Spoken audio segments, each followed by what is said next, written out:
Nous sommes rendus aux chutes de la Lobé.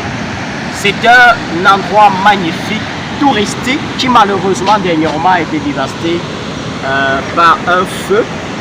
Donc jusqu'aujourd'hui, on ne sait toujours pas quelle est l'origine. C'est un endroit où beaucoup d'expatriés viennent prendre du bon temps, mais beaucoup de nationaux aussi. Vous avez derrière là-bas des Chinois qui sont chez Balezari Ibrahim, qui est un artiste peintre et plasticien, installé sous les berges de la Lobé. Ce qui est magnifique ici, c'est ce qui est derrière. C'est ça même, les chutes.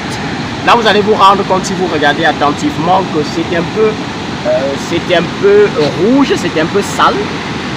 C'est parce que nous sommes en période des pluies. Nous sommes dans la saison des pluies. Donc, quand il ne pleut pas, le débit est un peu faible et forcément l'eau est un peu plus claire. Je dis juste un peu plus claire parce que je vous l'ai dit tout à l'heure, les eaux dans le sud sont comme ça, elles sont sombres par nature. De l'autre côté là-bas, vous allez voir une démarcation. Une démarcation, c'est une presqu'île. J'appelle souvent ça un bras de fer que la terre fait à la mer. Ou bien à l'eau. Vous connaissez encore les quatre éléments, n'est-ce pas, de la nature, l'air, l'eau, le feu, la terre. Moi, je ne vais pas citer la terre.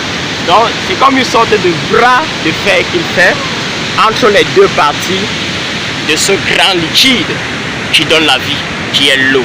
Donc, de l'autre côté, là-bas, vous n'allez pas bien voir, de l'autre côté de l'horizon, il y a donc l'océan Atlantique.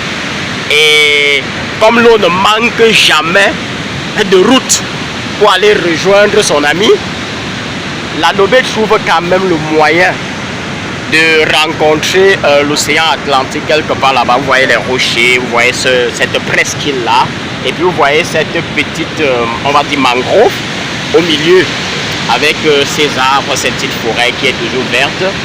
Et vous avez donc cet endroit magnifique avec une brise incroyable qui vous change de l'atmosphère, du climat de fou climatoire que Kribi sait bien nous envoyer quand nous arrivons dans la ville. Donc je suis là pour, comme je vous l'ai dit, rencontrer l'artiste plasticien Agentio Bonas que j'avais rencontré à ce que j'ai appelé l'école du sous-sol.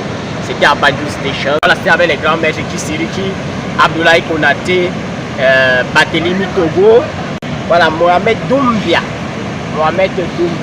et même Alioum Moussa. Et donc j'avais donc décidé que je devais rencontrer les artistes dans leur lieu de vie, dans mon projet qui s'appelle donc Critique d'art en immersion. Et je suis avec lui, son projet, c'était un projet incroyable. On a trekké, on a fait le grand trek qui est dans Newton qui est le quartier où il vit, juste avant le carrefour Chingé.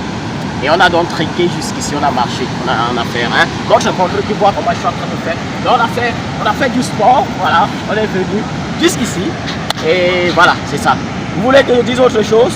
Likez, abonnez-vous, vraiment, partageons ensemble.